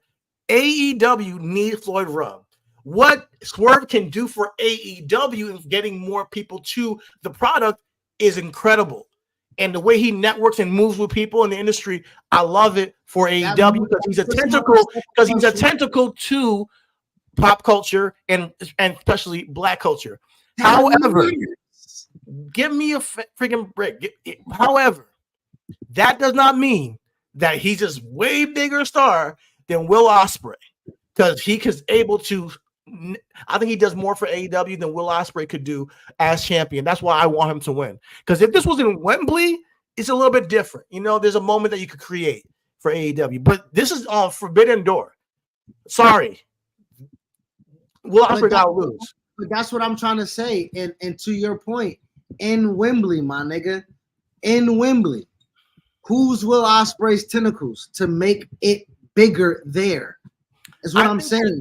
That doesn't mean you're a bigger star because you can bring people in like that. To me, that's different to me. That's star power. That's literally star power. To me, that's not star power. To me, that's networking. That's getting in the right rooms. That's talking to people. I'm talking about, does my mom know you? Does my cousins know you? Does people who don't watch wrestling as much know you? Just because you can get Floyd Mayweather to the ring does not mean that all these people. That's what I'm talking about. And I think neither one of them have that. And to your point though, to your point, nigga, there are very far and few between people who can get to, do your mom know people? What I am also saying is, can outside wrestling media cover this because this person is attached to this person? That's star power. That's star power. Okay. I really would like to know how these guys are brought in, because I think the Rick Ross thing is, I think that's swerve. You know, I think that he's brought in a lot of people in the hip hop industry. I think Floyd might have just got to take it to AEW, or maybe somebody in the Jaguars, or maybe somebody with Tony Khan's influence got him. You know, so I don't want to just put it all on Swerve and I hear what you're saying is star power. That's, to me, seeing him with Floyd, that's great. I think that's a great rub, because people are going to see Floyd. Oh, Floyd is in AEW. My mom. That's my mom would text me that. My mom would text me that. Yeah, Floyd is that is the AEW champion Swerve. To me, if he had the star power you're talking about, it wouldn't have to be question of who that is. You know, that's what I'm talking about. To me, I don't think either Will Ospreay or Swerve is, I think they're in their prime right now. They are building that star power to become transcendent stars that are, you know, bigger, larger than life. And I guess it doesn't have to be my mom. It has to be like my cousins who are just fringe wrestling fans. That type of stuff, you know. But I to your point though, and I'll listen to you, and I'll grant you this though. Again, Dusty's son carries weight to people who don't watch wrestling. My mom, my uncle calls me WrestleMania because I'm in Buffalo. I ain't know Dusty had a son. I thought Dusty's son was Goldust. No, he got 2 kids. You see what I'm saying? He beat Roman. Rock and Roman. Rock brought niggas. Oh, Rock back wrestling? When he back wrestling, he was doing movies. All that shit do matter. So what I am, go ahead. When you see Big Show and Floyd Mayweather in the ring, the star is Floyd Mayweather. You know, that's how I think. You know, I don't think that makes, by proxy, you know, Big Show automatic star. I think that Swerve is a rising star. I think that, you know, bringing these guys into AEW is great for the look. You know, I think it's great for the look. But when it comes to wrestling fans and who's a bigger star, it's not far off with him and Will Ospreay. I'm telling you, bro, it's not. And that's what I'm trying to. And that's where I am saying wrestling fans isn't the spectrum. And I think even if you're going to the other person, the fringe wrestling fans, I don't think that it's like crazy. If maybe a couple of people might know Swerve because he's like been seeing people with people, but I don't think they're fans of wrestling either. So but I hear you. I hear you on that. Go ahead. What I'm saying is we ain't talking about. That's what I'm saying. The leader of the company has to be someone, either whether it's Damian Priest who can reach back to Puerto Rico and motherfucking gather that, or whether it is That's why I like Swerve as champion. That's why I like it. Like, you know, his character and what he's doing with the championship. That's why I say he's one of my favorites. Because yes, he's doing something new with it. When I see him with the AEW championship grill, what? I'm happy. That shit's fire, yo. It's crazy. This shit is crazy, right? So that's the thing we've never seen before as a champion and representing as his own self and his own body, and it's gonna grow his legacy to a point where it's like, yo, this is who. That's way better than the Burberry strap, my nigga. On God. No, I love it. I love it. I love it. On God, that's better than the Burberry strap on the title, bro. Off rip. right? Even his red sideline belt plates stick out on the title. You know what I'm saying? Like there are things, but all I am saying is to Swerve's point too, is that to him and Ospreay are on a competitive level to where multiple companies have said, I trust you. You know what I'm saying? I trust you. You are the future of this to grow this. You're the new era age. And I hear you what you're saying. Them niggas ain't neither one of them no real divas. For real, for real. So I get what you're saying, but what I am also stating is that Swerve and All In is still in Wembley a bigger star than Ospreay because we've already saw Ospreay in Wembley. Hold on. We already saw Ospreay in Wembley, and he wasn't that big enough to main event the show. He was a show stealer, but he wasn't big enough to main event the show. And even still, after that show, MJF winning the match and not Adam Cole was the topic of All In Wembley. I think over the past year and the matches he's had with Kenny Omega, matches he's had in New Japan, and then getting the biggest contracts, being the biggest free agent and getting signed to AEW, he's a bigger star than he was last year at Wembley, and he's probably going to main event it this year. I don't know how it's going to turn about. I don't mind seeing it twice, Swerving Ospreay if he wins the first one or even 3 times. If we do like a best of 3, and the next review they maybe between now and All In. There is a pay-per-view and, they do it back and forth. I don't know how you can do it, but I have a hard time. Maybe he won't. I'm not going to say it's a dead set, but Wembley this year seems like it's destined for Ospreay, the new big talent, to main event in some capacity. So they don't have a pay-per-view in between. I don't see. They don't? Okay. They have, what I see is they have Forbidden Door June 30th. And they have All In August 25th, and then All Out September 7th. All In and All Out. Okay. Yeah. So right now, whether it's Ospreay or Strickland, the person who wins the Owen Hart tournament will get that title shot. Yeah, I heard about that. At this point in time, that's what I'm trying to say. So this goes back to my real statement. He ain't no diva. At Wembley, are you going to be the champion main eventing in England? AEW logic is yes. But in my booking, I'm not doing that. I'm going to probably give Will Ospreay a banger match with like an Okada and unify those championships. That's what I would fucking do. And then next year maybe we can see him in the main event. That's what I would do. But AEW, man, I know these niggas, bro. They're gonna have him somehow become world champion by then. I hope it doesn't happen. I'm just trying not to speak this shit into existence. But they've done dumb shit. Like, okay, I can't say dumb. I'm just one fan. I would just say that I would prefer Swerve to be main eventing, and I'll leave it at that. I would say that right now, particularly where we're at, if Swerve loses the championship, there is an impossibility for us to say he's been one of the best champions, because there'll be nothing to support that. And that's the dichotomy you put us in. That's the catch-22 the AEW does with their booking. It's always some bullshit like this. Why? I don't like the fact that we gotta sit here and have. I mean, I'm gonna say Will Ospreay should lose his first match. That's what I want to see. Okay. But then you were saying Will Ospreay loses his first match to the champion, right?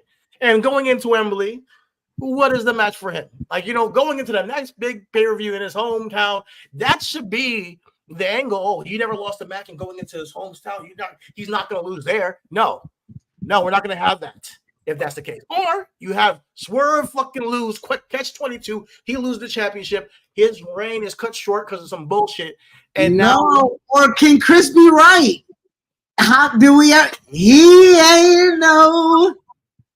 What the fuck? Stop saying that shit. That don't mean nothing. Hold on. It to me, I would say it does, because this proves a point to where we say needles move, right? With Swerve as champion, how much more can we do with him? There's a lot, right? That's my whole point. Outside, when you're saying Will Ospreay and Swerve, huh? How do you sell out Wembley? Again? Listen. Hold on. We sell out Wembley again by coming back. That's it. That's my whole, and that's where AEW wins in the aspect, because like they're Carmelo in this situation. Nigga, I don't lose. What I lose? Like my booking does nothing. My booking, and this is where you say, going back home, you just said it. Ospreay and Okada sells out it does well, depending on who wins Owen Hart tournament. Nigga, Ospreay can get it out the mud. Ospreay can lose motherfucker tournament. Lose to at Forbidden Door into the tournament, win the tournament, we'll double it up again. You know what I'm saying? Ospreay can drop the title to Daniel Garcia at some point in time, so now he's free and clear to do nothing but win at Wembley after being the Owen Hart. Like, we got a little bit of avenue that we can get to. You're right. You are 100% right. And if you were right in this shit, I would trust it 100%, brother. But I don't trust the AEW, and I shouldn't. But we will come back to this podcast and this conversation in a couple of months and be like, oh, really? Because whoever wins the Owen Hart conversation, whoever wins that tournament, bro, yo, we go, nigga, if Lance Archer, oh my God. You know, like some bullshit like that, man. Bro, no disrespect to Lance Archer, bro. If Lance Archer win that goddamn Owen Hart tournament, brother. Shout out to Lance Archer, man. Oh man, that's what we're dealing with here with AEW, man. It's it is what it is, man. But can Willow go back to back? Can Willow win Owen Hart back to back and then challenge Toni Storm for the championship? I would love it. I would love it, man. She didn't. Or do Britt Baker come back and win? Do Jamie Hayter come back and win? Like we have you roll your eyes every time I mention Jamie, and I don't like it. I don't like it. I do not appreciate that because I like Jamie. I'm a hater. No, yeah, you muted. You're muted.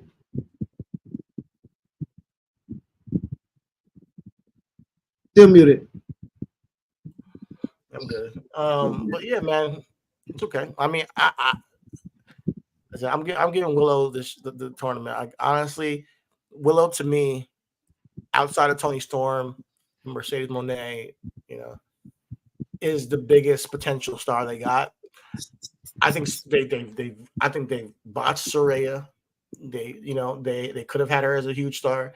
They kind of don't know what's going on. Britt Baker, Jamie Hayter is just, to me, has no personality, but she's a great wrestler. I just don't want to see a great wrestling match in Wembley. And I know she didn't get it last year, right? She got injured beforehand. Wow. She got injured beforehand last year, right? She didn't get to go to Wembley, right?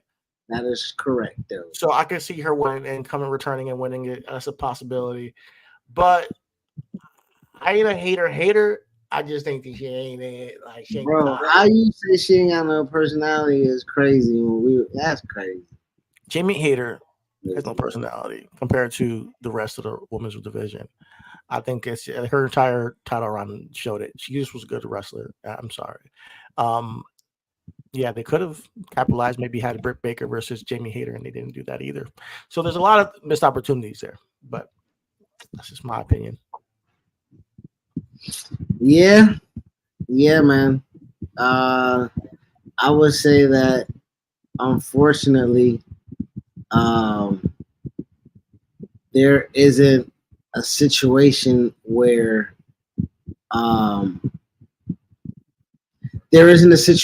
she comes back and she gets what she captured before. Jamie had a trajectory, and even when she was champion, having good matches, performing, we also still had the element of Britt there, right? We still had the feud where they had the double turn where that didn't make any sense, or anything like that, like that. That don't have nothing to do with her personality. If we had the feud, we get the personality. Like, but we didn't get that, so that fucked it up. You know what I'm saying? Had her as champion sitting behind Britt Baker while Britt Baker's on the microphone, steering the entire angle. And I'm like, why is this? Why do they choose it to do this way? Why don't they just have her in the forefront? Or, and we're like, oh, it's going to lead somewhere. It's going to lead somewhere. No, it didn't. It didn't lead anywhere. So, and then now here we are with Willow Nightingale, and her and Chris Statlander just is cool, but it should be so much better for a championship.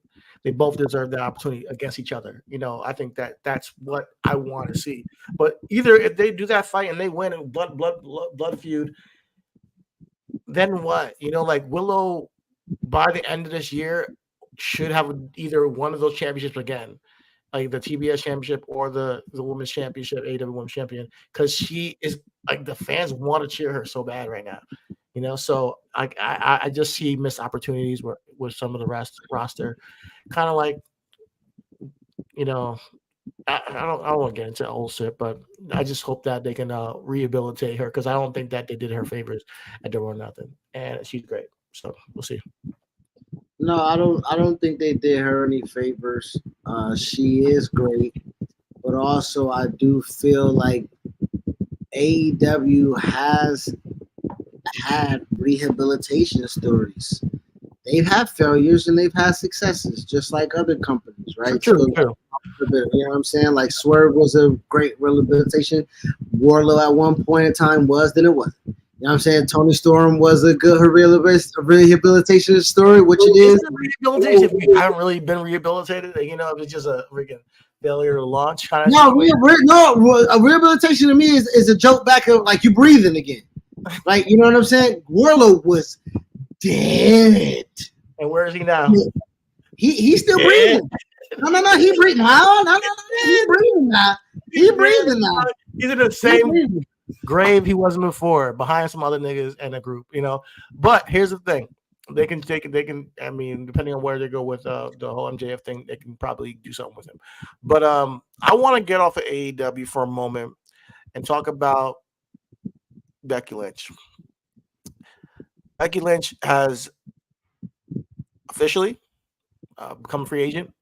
She has not been re-signed to WWE. A lot of people are talking about, oh, will she go to AEW and all that stuff. Guys, her husband works for WWE. She's not going. Bro, not just work for WWE, because listen, Malachi Black and Selena Vega does the thing. Buddy Murphy, Rhea Ripley does the thing. Her husband is the flag bearer of WWE. He is the motherfucking of goddamn WWE. Like, you know what I'm saying? Like, so that's first and foremost. Secondly, bro, Rebecca ain't no fool. Mercedes want to do all this shit and say how she's the highest paid. No.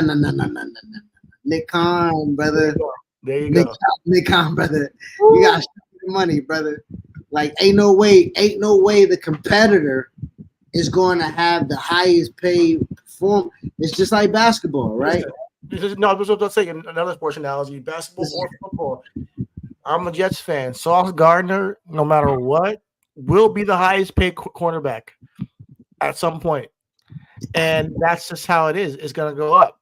And when you see a bag across the other team and say, oh, they got that over there? All right, to keep me, I want $1 more more. Like, I ain't even hold you, bro. It ain't even got to be motherfucking Sauce, because Sauce is the best in the league, right? Bro, this is Tua Tagovailoa looking at Jared Goff. You feel me? Nigga, Jared Goff got what? Oh, but I don't want to do these girls any dirty like that because they're two of the best. I didn't want to compare them to these. I feel you on that. But what I'm saying is, nigga. But and to your point, I will give you your credit to saying that because Tua value to Miami is different than Tua value in the open market.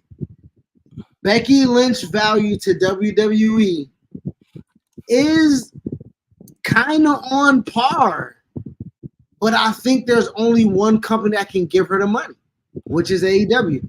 MLW can't do it. GCW can't do it. Impact can't do it. It's a holdout. Let's be real. It's a holdout. Now, you know what happened with Deshaun Watson? Broke the market, and niggas were holding out like, listen, we cannot give you a Deshaun Watson contract. Stop it. These teams were like, come on now. That was a misnomer, an outlier. And we have to now decide, like, hey, is this Mercedes Moné contract a outlier? And that's what I think is going on here. Is it an outlier, or will Becky Lynch actually surpass her and say, "Nah, I'm on the same level"? Bro, as we said it on the phone. AEW can try the guy Rebecca Quinn if they want to. That shit ain't finna fly with me. Ain't gonna fly, bro. Ain't gonna fly. But I see this getting resolved in a couple of months. Maybe she's gonna go home, be a mom. She got more than enough purpose in life to take some breaks and say, hey, listen, nigga, set us down. The baby need help. We can save some money on his nanny. I ain't gotta be on the road. Let me stay at the crib. She has no contract obligations. She can show up to AEW next week if she wanted to. So let's be real. So I think WWE understands that, even though promise, cross my fingers, hope to die, I won't sign for. They understand that, hey, if AEW comes with a certain offer, at some point, it's like, all right, they did it with Mercedes, they can do it with Rebecca as well. We got Seth, but you never know. At some point, WWE will give her a better offer. I do think so, and that will change the market for the woman in WWE, which is the biggest thing. And I think the biggest story out of all this is that Mercedes is changing the money that women are being paid across the industry. Well, this also goes back to my point of who a diva or not, because this don't change the market for everybody. True, exactly. In facts, 100%. Not everybody can pull it off. Not everybody. Oh, I'm holding that. Okay. Thank you. We didn't even want to let you go, but shit, you saved some money off the books. Get out of here. Matter of fact, put the shit in the trash bag. You know what I mean? Like, yeah. But I thought to leave off on that little bit of business and logic. That's all I want to take is on that. Anything else you got to talk about? Because we've been on this bitch for 2 hours.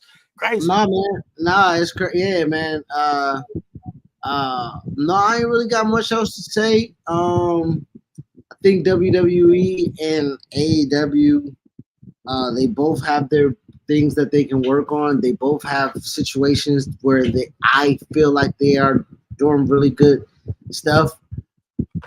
And the stuff that they're doing okay on, we both agreed that they can do better on with that. But at the same time, I am of an ilk of, man, like we say, like you stated, I'm talking about one show, this particular show. Me, for this particular thing, I am overarching, right? Even if the show was bad, even if the show was a C, does this progress and move towards something? Because Dynamite wasn't a good show. It wasn't better shows than it was previous weeks, but it moved a lot of things this week. You know what I'm saying? I know a lot of people don't like Sky Blue Mercedes Moné. I do, right? Mercedes Moné seems to have an opponent for Forbidden Door. It just certain things happen, right? And I said it before, you weren't here, but I really liked Okada on the mic. I like what he did. It's funny to me, dog. So, I'm telling you, man, talk about aura. He got it, bro. He's still the same nigga, and I think this is giving him more character, bro. Yep, you damn right. He ain't the same nigga because the same nigga was Okada.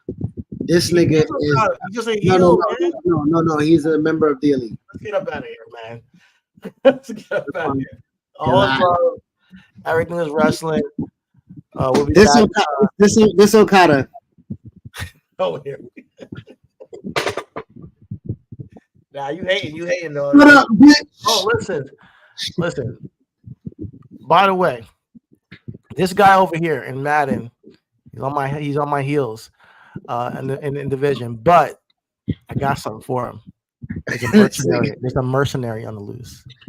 Aze from the AFC is facing you next. He told me to tell you, after losing twice and his jeopardy of being in first in the division, he's gonna finna crush you. He has to. You better tell us niggas suited and booted, motherfucker. He said that. That's what he said. I didn't say he did. I'm just being a messenger, bro. So we're gonna get up out of here and watch Chris lose on Madden. So all if y'all pull up on Twitch and I'm losing, I'm deleting the shit off that stream, nigga. Love, Twitch.tv/reasonable wrestling, nigga. I'm about to be on there right now. Yeah, we gotta put that in the freaking chat, dog. Next week. All right, man. See you guys tomorrow for Raw Takes with Chitty Bang, and next week we'll be back here live. Check us out. We'll be tuned in. All right. All love. Everything's wrestling. Peace.